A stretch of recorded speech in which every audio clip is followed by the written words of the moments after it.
La vulnerabilidad de una región ante el cambio climático está relacionada con factores sociales como la pobreza, el acceso a la información, el grado de estudios, la ignorancia y desconocimiento del entorno y su ubicación geográfica y la desigualdad de género, principalmente con desventajas hacia la mujer. Hoy en día muchas de las regiones más olvidadas por los tomadores de decisiones son también las más vulnerables frente al calentamiento global. La falta de interés de las autoridades por resolver estas problemáticas no parece ofrecer ninguna solución. Sino también depende de una componente social muy importante, asentamientos irregulares, corrupción que permite que la gente esté asentada en lugares muy riesgosos, etc. Entonces se combina la parte social con un clima cambiante cada vez más severo. Hay una fuerte concentración de los más vulnerables en los estados como Chiapas, Oaxaca, Guerrero. Ahí están los más vulnerables. Entonces, lo que hace falta es que la ciudadanía tenga mayor conocimiento, o sea, sepa realmente desde la palabra biodiversidad qué significa y lo que tenemos en México. Y que la valore y que se dé cuenta que estos recursos naturales los tenemos, nos los entregó la generación anterior y se los tenemos que dar a las próximas generaciones, por lo menos en el estado que lo recibimos nosotros. Ese no es el caso, pero de nuevo, es una cuestión de darle visibilidad a estos temas, de que la gente entienda cuál es el impacto de arrancar una de esas hojas, que es una especie de este manual de cómo manejar la vida en la tierra.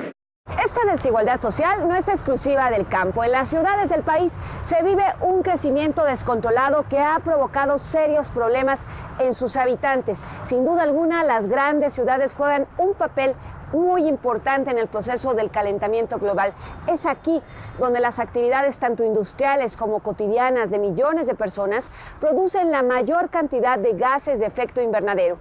Una zona metropolitana donde ahora ya no podemos hablar solamente de la Ciudad de México, sino todas las ciudades conurbadas y los municipios conurbados que tiene, pues a partir de las emisiones por quema de combustibles fósiles, que todos se usan en gasolinas, petróleo, diésel, etcétera, pues eso al final resulta que se queman a través de usarlos en máquinas de combustión. Y esas máquinas no son 100% eficientes. Según datos de la OCDE hasta 2015, la zona metropolitana del Valle de México tiene una superficie de 7.866 kilómetros cuadrados. Esto es, superficie que equivale a 3 veces el país de Luxemburgo. En ella habitan 20 millones de habitantes, alrededor del 17% de toda la población del país. Bueno, las ciudades son casi un proyecto para cambiar el clima, ¿no? O sea, quitas la vegetación, pones pavimento, pones edificios muy altos y hasta cambias los patrones de viento. Pero más allá de lo que generen, las grandes poblaciones son también un área sumamente vulnerable frente al cambio climático. Las grandes ciudades día a día se enfrentan a problemas de abastecimiento de servicios, movilidad, manejo de residuos y sobrepoblación. Si estamos pensando en ciudades, tenemos que hablar de transporte, de manejo de residuos, tenemos que hablar de eficiencia en el uso de energía, en el agua, pero trabajarlo de conjunto. Entonces, este es el reto principal, el hacer cosas que no sean parches aislados, sino que tengan que ver con una manera diferente de estar afrontando el desarrollo. Bueno, yo creo que se tiene planeado, bueno, no, proyectado, lo tienen proyectado, que más o menos en el año 2050 el 75% de la población mundial va a estar viviendo en ciudades. Entonces es un problema que lo tenemos a la vuelta. Quizás nosotros, bueno, yo ya no lo pueda ver, pero sí, por lo menos tal vez mis hijos y mis nietos puedan ver esto, ¿no? Entonces sí es un problema que se ha estado planteando de cómo hacer crecer las ciudades, cómo debe de ir, hacia dónde debe ir la ciudad, cómo se debe planear. El número elevado de habitantes y sus actividades diarias, sumado a un entorno que ha sido profundamente modificado por la urbanización, generan un fenómeno conocido como isla de calor, en donde materiales como el asfalto y el cemento son grandes acumuladores de calor, y el continuo movimiento de automóviles y personas provoca un aumento regional de la temperatura. Por ejemplo, la Ciudad de México, el centro de la ciudad tiene 5 grados centígrados por encima de de las regiones fuera de la ciudad, comparado con Texcoco, por ejemplo. Entonces, ahí ya ocurrió un cambio de clima por acción humana. no global, pero sí local, ¿no? Entonces, si nosotros pensamos que el clima global puede aumentar 2 grados, la Ciudad de México ya tiene un +5 y súmale 2. La zona metropolitana del Valle de México es la concentración urbana más grande del país y una de las más extensas y pobladas del mundo. Cuenta con una población de 29 millones de habitantes y agrupa 59 municipios del Estado de México, 1 de Hidalgo y las 16 delegaciones de la Ciudad de México. Esta concentración tan vasta de poblaciones se le conoce como megalópolis. El término megalópolis del griego megali, gran, y polis, ciudad, se aplica al conjunto de áreas metropolitanas, cuyo crecimiento urbano de varias ciudades juntas hace que exista un área de influencia entre unas y otras. Las megalópolis suelen estar formadas por conurbaciones de grandes ciudades y cuentan con una población que rebasan los 10 millones de habitantes y que a diario mantienen fuertes intercambios de ciudadanos, bienes y servicios. El término megalópolis fue introducido por el geógrafo francés Jean Gottman en 1961 en su libro Megalópolis, el urbanizado borde marítimo noreste de Estados Unidos. Vivimos en una megalópolis, estamos hablando de más de 30 millones de personas, ¿no? Porque hay una conurbación en la ciudad de Pachuca, la ciudad de Tlaxcala, Puebla, Cuautla, Cuernavaca, Tula, Hidalgo, están juntos con Toluca y lo que era antes el Distrito Federal, ahora Ciudad de México, pues conurbadas, hay un flujo continuo de materiales, de bienes y personas. Hay fábricas que están generando y nuestras cuencas atmosféricas en cada una de estas ciudades se intercomunican en la atmósfera. Ante el volumen de habitantes, la zona metropolitana del Valle de México se ha convertido en un verdadero reto en asuntos como la movilidad, en la provisión de servicios y en el manejo de residuos tanto orgánicos como inorgánicos. Y es que durante décadas ninguno de los 3 niveles de gobierno se han preocupado por regular el crecimiento descontrolado de la zona metropolitana del Valle de México, lo que ha provocado, entre los asuntos más notorios, serios problemas de movilidad con crisis de tráfico y contaminación que se viven a diario, con un exceso de parque vehicular y pocas e insuficientes y desvinculadas rutas de transporte público. La megalópolis se convierte en un estacionamiento en las horas pico. Esta situación también ha sido potencializada por el impulso que las autoridades en turno les dieron hasta hace algunos años a las constructoras para que hicieran multitud de conjuntos habitacionales a las afueras de las ciudades. Principalmente, estos conglomerados habitacionales se construyeron aislados tanto de servicios como de centros de trabajo, lo que ocasiona el ir y venir diario de sus moradores, incrementando el flujo vehicular y por lo tanto el tráfico en las horas pico en las ciudades de mayor actividad económica de las megalópolis. Este esquema de ciudades dormitorio provoca que diariamente se realicen alrededor de 2.4 millones de viajes al día de familias que atraviesan los límites de estas ciudades y pierdan entre 2 y 5 horas diarias en el transporte. Según el inventario de emisiones de la Ciudad de México, la zona metropolitana del Valle genera más de 56 millones de toneladas de carbono al año. Estos contaminantes son generados principalmente por el transporte y en una gran parte esta contaminación es generada por el intenso flujo vehicular de los que van y vienen a las ciudades dormitorio. Entonces ya es necesario tener pues una visión distinta. Ya no podemos, por decirlo así, administrar como se administraba antes un municipio pues en 3 años con acciones ahí que se podían concretar justo en ese periodo de gobierno de un presidente municipal. Tenemos que tener proyectos de infraestructura de otra magnitud, infraestructura de monitoreo de la calidad del aire de otra magnitud, estas verificaciones en otros esquemas, ¿no? Porque todo tiene que ser masivo. Porque los cambios tienen que ser estructurales. Esta vez no pueden ser cambios cosméticos, no pueden ser cambios que se vayan solamente a la superficie. Entonces, esto es importante porque tenemos que repensar las ciudades, tenemos que repensar cómo hacemos las cosas. Pero, ¿qué está haciendo el país para combatir el cambio climático? En el discurso, México se ha mostrado propositivo a nivel mundial. Su presencia en diferentes foros como los Acuerdos de París ha derivado en compromisos ambiciosos. Sin embargo, al interior del país, los continuos recortes y el abandono de sectores indispensables como el medio ambiente y la ciencia dejan ver otra realidad. Una de las propuestas de México es la Ley General de Cambio Climático, que orienta los esfuerzos de diferentes secretarías en la lucha contra el calentamiento global. México es un país que, a diferencia de la gran mayoría, sobre todo de países latinoamericanos, tienen una ley de cambio climático y por tanto obliga a todas las secretarías de Estado a hacer algo al respecto.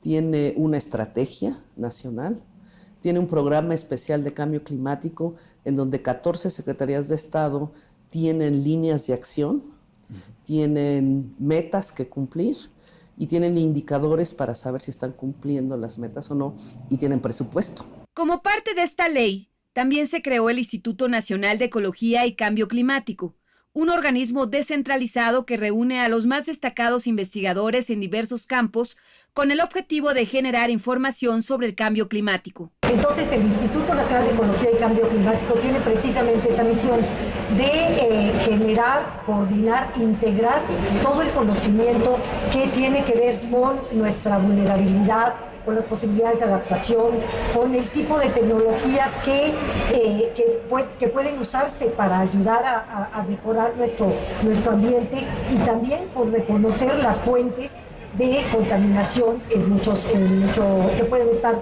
atacando nuestros ecosistemas, a las poblaciones e incluso a la infraestructura que tenemos. Entonces, desde el instituto lo que se trata es de conjuntar esos conocimientos y transformarlos en políticas públicas. El Consejo de Cambio Climático es un órgano de consulta para el gobierno federal, cuya función es emitir recomendaciones y ayudar a formar las líneas de acción en adaptación y mitigación al calentamiento global.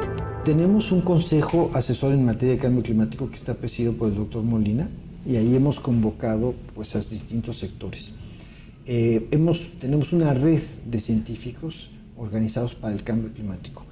Sin embargo, pareciera que estos instrumentos quedan en el discurso.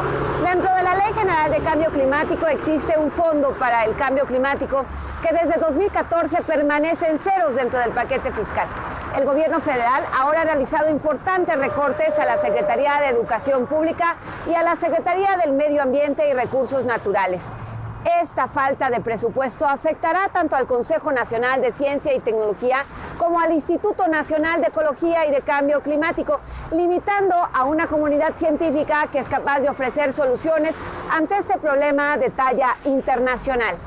La Ley General de Cambio Climático mandata un fondo de cambio climático que tiene 4 años, 3 años que no tiene dinero, está en 0 pesos.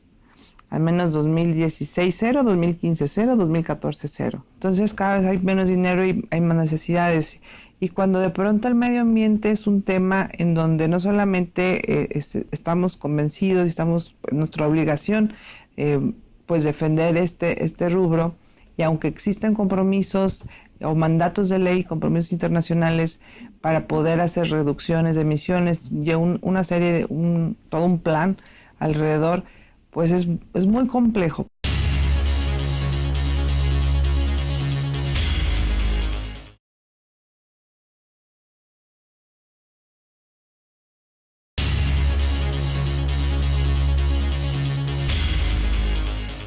Las políticas en torno al cambio climático necesitan de una profunda transformación en nuestros métodos de producción y en nuestra forma de vida. Supone también el establecimiento y evolución de los mercados actuales, lo que conflictúa a los grandes intereses económicos. La lucha contra el cambio climático es una revolución, con nuevos actores económicos y políticos. Por eso es tan complicado llegar a una solución. Hay que decir que las decisiones políticas, sobre todo en contexto de cambio climático, no son fáciles. O sea, la adaptación no va a ser todos felices y armónicos, vamos a un mundo mejor. Hay un choque de intereses fuerte. O sea, ¿quién es el que decide que estos coches ya no circulan? ¿Quién es el que decide la composición de la gasolina? Y hay intereses económicos fuertes. Entonces, eso no se puede ocultar.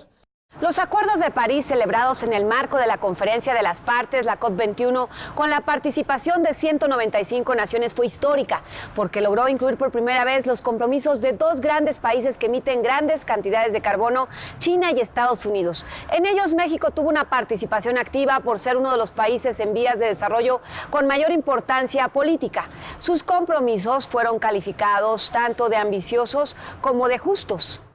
Mira, los compromisos que hizo México son compromisos muy ambiciosos. México se comprometió a reducir en 22% todas sus emisiones de gases de efecto invernadero.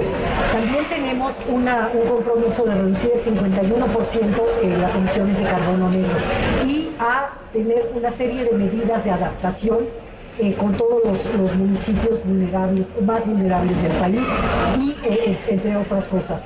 Los retos son muy grandes, pero estamos abordándolos sector por sector. Yo te diría que México está teniendo y tuvo esta gran oportunidad de ser sede de la COP13 de biodiversidad, en donde uno de los principales objetivos es el revisar el cumplimiento de las metas que establece el Convenio de Diversidad Biológica. Son 20 metas. En específico, la comisión, la CONAMP, tenemos participación y tenemos una responsabilidad en muchas de ellas, pero me voy a referir en dos en particular. Me voy a referir a la meta 11. La meta 11 es justamente la que establece y la que habla de este compromiso de poder alcanzar el 17% terrestre en área protegida y el 10% marino.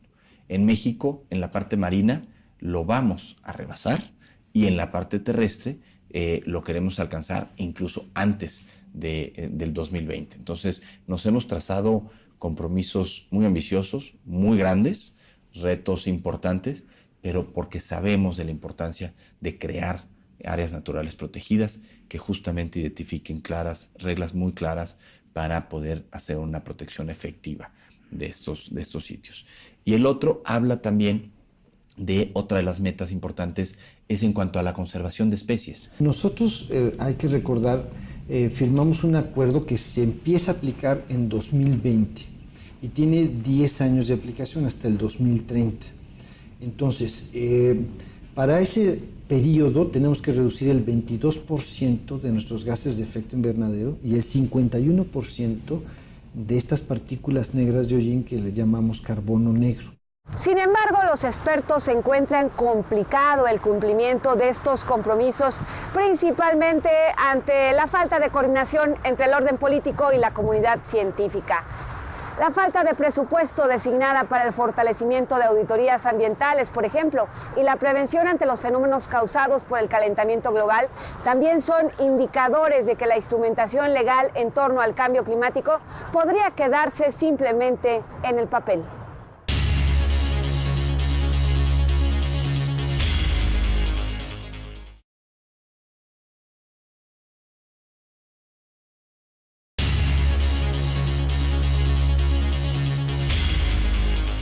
Entonces ya con el Acuerdo de París ya hay una mejora, pero no es suficiente. Y a México pues vamos a seguir teniendo todo este tipo de problemas que estamos viendo, derrames, deslaves, inundaciones, sequías, huracanes, etcétera. Todo eso nos va a seguir afectando, entonces hay que adaptarse, hay que aprender a adaptarse, pero sí hay que pelear duro para que no empeore más. Ese es el reto. Algunos acuerdos probablemente sean muy difíciles de cumplir. Hay que decir que los acuerdos de París es lo que vamos a lograr entre 2020 y 2030. Pero este periodo antes del 2020 es muy importante porque hay que prepararse. En el de prevención hay muy poco dinero. Y en el de remedio de los desastres naturales hay mucho dinero. Entonces, tenemos que apostarle un poco más a la prevención. Está en nosotros enfrentar el cambio climático y disminuyendo la cantidad de gases de efecto invernadero. Está en nosotros mantener un uso adecuado de los recursos pesqueros, de los recursos dulceacuícolas. Está en nosotros evitar la deforestación. Entonces, tenemos el conocimiento, tenemos la tecnología, lo que necesitamos es realmente un esfuerzo sin precedentes en la historia reciente de la humanidad para concentrarnos en conservar esa biodiversidad. El calentamiento global es un problema grave que requiere la participación y la coordinación no únicamente de los diferentes niveles de gobierno de nuestro país, sino de otros actores en su conjunto. El compromiso y decisión del Poder Ejecutivo para llevar a cabo las acciones acordadas frente a líderes internacionales es indispensable para poder lograr frenar esta amenaza que podría comprometer la existencia de la raza humana en el futuro. Por su parte, la comunidad científica ofrece tecnologías como las energías limpias, monitoreo en limitan las emisiones de gases de efecto invernadero y otras investigaciones que buscan el desarrollo sustentable del país. Actualmente, a nivel empresarial en el país no existe hasta ahora un interés evidente por la implementación y desarrollo de tecnologías de alto calibre para resolver los retos del cambio climático. Es necesaria una mayor apertura y decisión ante este conocimiento por parte de los tomadores de decisión para poder tomar las riendas en una transformación integral que pueda hacerle frente a este reto internacional, que es una de las más grandes amenazas que la humanidad ha tenido y ha enfrentado hasta ahora en su historia. Mientras tanto, el tiempo pasa, el tiempo avanza y el planeta sigue registrando fenómenos extremos en el clima y temperaturas cada vez más altas. ¿Seremos capaces de cambiar el destino del planeta?